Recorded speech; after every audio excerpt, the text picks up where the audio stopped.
Здравейте на всички! Днес ще ви покажа как върви реколтата ни с гъби. Ще мина така по реда да ви покажа. Някъде отгоре върху самата гъба има бяло, но това е... Експертите ни обясниха, че това е мицел, който тръгва един вид като все едно да изяжда самата гъба.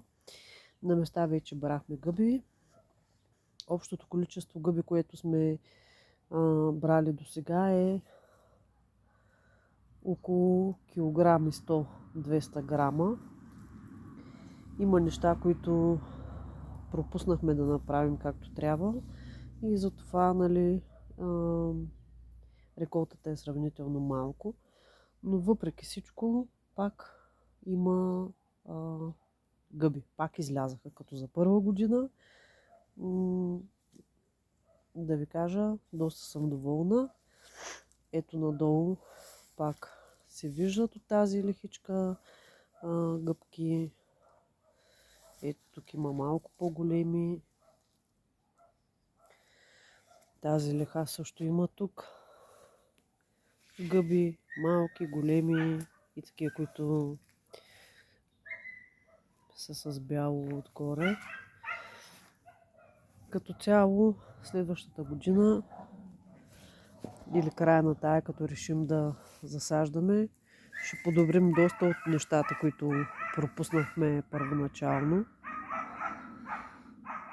Но, както ви казах, прогнозни норми експертите дават от 500 до 2 кг на квадратен метър, което си е доста добре като реколта.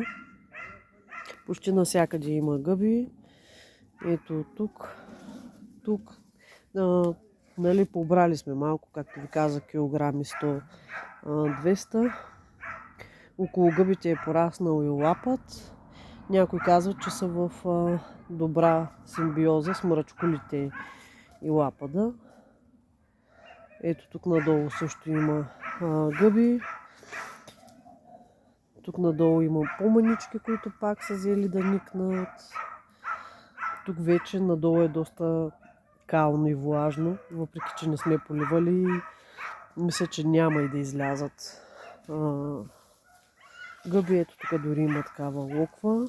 От другата страна също има. Сега ще мина да ви покажа на третата леха. Също има поникнали гъби. Ето тук. Тук по-нарядко са обаче тук. Ето и тук. Това е от нас. Да видим какво ще засаждаме след като гъбите поникнат и ги оберем. Чао за сега!